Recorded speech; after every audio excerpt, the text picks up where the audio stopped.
गाजीपुर में एक शानदार मौका, बच्चों को मिल रहा है नाम रोशन करने का मौका, हाथों में माइक थाम उड़ान भरने का मौका।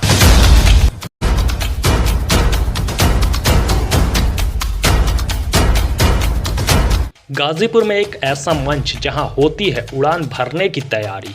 आपको बता दें कि ओपन माइक मंच फुल्लनपुर गाजीपुर में एक ऐसा मंच है जहां युवक युवतियां के अंदर छिपे टैलेंट को निखार कर यह मंच बाहर निकालने का काम करता है। अपने बच्चों के खातिर कविता और कहानी है। अपने बच्चों के खातिर कविता और कहानी है। यहाँ शाम ढले तो अक्षर यादों में बहते हैं बाबूजी। दरवाजे के पीपल जैसे सब सहते हैं बाबूजी। हमें देखकर पढ़ते लिखते खुश होते हैं बाबूजी। मैंने तुम्हारा इंतजार किया पर तुमने सिर्फ प्यार किया। तुमने हमेशा मुझे बाहों में लिया। तुमने हमेशा मुझे बाहों में लिया और मैंने हमेशा तुम्हारे बाहों में आने का इंतजार किया। फैसला जरूर मैंने किया, फैसला जरूर मैंने किया, पर फासला सबसे पहले तुमने किया। फैसला जरूर मैंने किया पर फासला सबसे पहले तुमने किया। मेरे फासलों में भी करीबियां थी तुम्हारी, मेरे फासलों में भी करीबियां थी तुम्हारी, लेकिन तुमने करीबियों में भी फासला किया। मेरे फासलों में भी करीबियां थी तुम्हारी, लेकिन तुमने करीबियों में भी फासला किया। तुम जानते थे कि मर जाऊंगी तुम्हारे बगैर, पर फिर भी तुमने मेरे मरने का इंतजार किया। मैंने भी देखा कितना तुमने मुझसे प्यार किया, करके सच्चे वादे झूठा प्यार किया। भले ही औरों के साथ अच्छा किया होगा तुमने, भले ही औरों के साथ अच्छा किया होगा तुमने, लेकिन मेरे साथ बहुत बुरा किया। पर दिल तुम्हारा भी बेहतर जानता है किसने कितना प्यार किया और कितना एतबार किया। दिल तुम्हारा भी बेहतर जानता है कि किसने कितना प्यार किया और कितना एतबार किया। कैसे हैं आप सब? मैं नेहा हूँ, वो नेहा जो एक बहुत शरीफ घर की बेटी है। मेरे माँ और पापा दोनों सरकारी नौकरी करते हैं। मेरा एक भाई भी है मुझसे बड़ा। मेरा भाई बीटेक कर रहे हैं और मैं घर की सबकी नन्ही परी ग्रेजुएशन कर रही हूँ।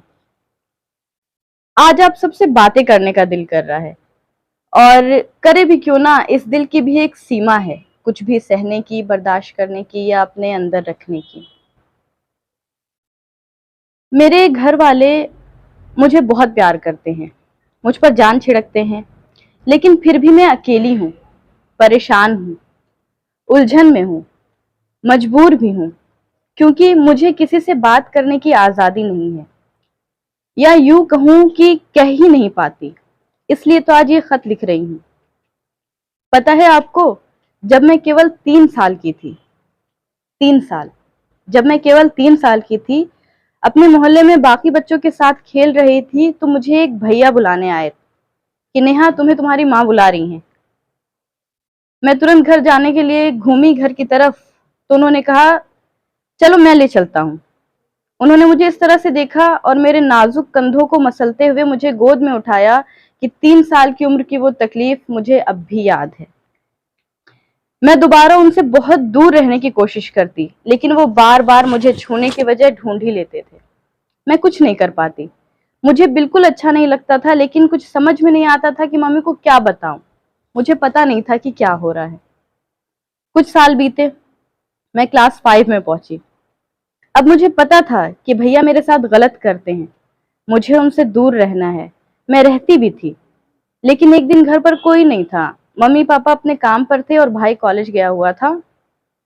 अचानक छत पर किसी के कूदने की आवाज आई। मैं सोचने लगी क्या गिरा। अभी सोच ही रही थी कि देखा सीढ़ियों पर से भैया नीचे आ रहे थे।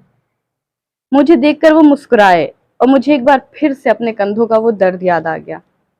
मैं भागकर कमरे में छुप गई, लेकिन मैं उनसे तेज नहीं भाग सकी। मुझे पकड़कर कसकर अपने गले से लगाया और मेरी पीठ पर अपने गंदे हाथ रगड़ने लगे। बहुत चुभन हो रही थी। ऐसा लग रहा था जैसे कपड़े धुलने वाला ब्रश कोई मेरी पीठ पर रगड़ रहा हो। मुझे समझ नहीं आ रहा था क्या करूं। शायद ऊपर वाले को मेरी हालत पर रहम आ गया और दरवाजे की डोरबेल बज गई। मुझे छोड़ भैया बहुत तेजी से भागे। शायद उन्हें जो भी समझ आया हो वो वहां से चले गए, मुझे नहीं पता क्या हुआ। दरवाजे पर मम्मी थी। मेरा उड़ा हुआ चेहरा देखकर परेशान हो गई, पूछने लगी क्या हुआ, क्यों परेशान हो। एक साथ उनके इतने सारे सवाल हो गए कि मुझे समझ ही नहीं आया उनसे क्या कहूं, लेकिन उनके सवालों के बीच जाते जाते भैया की कही हुई धमकी याद थी कि अगर किसी को कुछ बताया तो कुछ बताने लायक नहीं छोड़ूंगा। कुछ साल बाद मैं क्लास 9th में थी, फिर घर में अकेली थी, लेकिन अब कोई डर नहीं था क्योंकि छत सुरक्षित हो चुकी थी। पता नहीं कैसे पर पापा भाई ने बाउंड्रीज ऊंची करवा दी थी और उस पे झाड़ियां लगवा दी थी। मैं टीवी देख रही थी, डोरबेल बजी। आदत के अनुसार मैंने पूछा कौन। जवाब आया दूध वाला। मैं किचन से बर्तन लेकर जैसे ही दरवाजा खोलने आई, दरवाजा खोला कि सोचने समझने का समय ही नहीं मिला, एक झटका लगा और मैं जमीन पर पड़ी थी। बर्तन मेरे हाथ से गिरकर छिटक गया था और मेरे सामने खड़े भैया मुस्कुरा रहे थे। मेरे होश उड़ गए। डरे हुए पता नहीं कैसे इस बार मैंने लड़ने का सोचा। वो मुझ पर हमला करने वाले थे और मैं घर के बाहर भाग गई। कोशिश की और सफल भी रही। और ज्यादा सुकून तब मिला जब दरवाजे से निकलते ही मैं अपने पड़ोसी अंकल से टकरा गई। उन्होंने मुझे देखा और उन्हें मेरी हालत समझते हुए देर नहीं लगी। उन्होंने मुझे अपने पास रखा, मुझे वापस घर में लाए और उस तथाकथित भैया को मेरे सामने खूब मारा। हाथों से मारा, पांव से मारा, थप्पड़ मारे, चाटे मारे। मुझे बहुत अच्छा लगा क्योंकि पहली बार इतने सालों में किसी ने उनके साथ ऐसा बिहेव किया मेरे साथ बुरा करने पर। मुझे बहुत अच्छा लग रहा था। वो अपनी जान बचाकर वहां से भाग निकले। मैंने अंकल को बहुत बहुत थैंक यू कहा और इस अंकल ने बोला कि अरे तुम मेरे बेटे जैसी हो, इसमें थैंक यू की कोई जरूरत नहीं है, पागल हो क्या बेटा। मुझे बहुत अच्छा लगा। अंकल ने पानी का ग्लास मांगा। जब मैंने उन्हें पानी का ग्लास पकड़ाया तो मेरे सर पर हाथ फेरते हुए उनके हाथों ने सर के नीचे आना शुरू कर दिया। मुझे समझते देर नहीं लगी कि आज मेरा काम खत्म, क्योंकि अंकल इतने ताकतवर हैं कि मैं कुछ भी नहीं कर सकती, मैं इन्हें नहीं हरा पाऊंगी।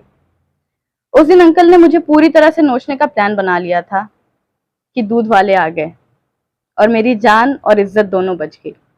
अब मैं बड़ी हो गई थी और मुझे पता था कि अगर इस बारे में घर में बताया तो पापा और भाई लड़ाई कर लेंगे मोहल्ले में और मारपीट अच्छी तरह हो जाएगी। इसलिए मैंने किसी को कुछ नहीं बताया। अब अंकल को जब भी मौका मिलता मुझे छूना, मेरा मानसिक शोषण करना उनका शौक हो गया था। मैंने सब बर्दाश्त किया, पर अब मैं लड़ने लगी थी। लेकिन अभी भी मैं उनसे कमजोर थी, क्योंकि मैं एक शरीफ घर की बेटी थी, किसी से कुछ नहीं कह सकती थी। आज मैं 40 साल की एक महिला हूं और यकीन मानिए आप सब कि मैं आज भी एक शरीफ घर की बहू हूं। बहुत दुख हो रहा है, बहुत दुख हो रहा था। सब्र का बांध टूट गया और अब शराफत नहीं ढो जा रही। इसलिए आज ये पत्र लिख करके अपना मन हल्का करने का इरादा किया है। एक शरीफ घर की बेटी, बहू नेहा। Thank you.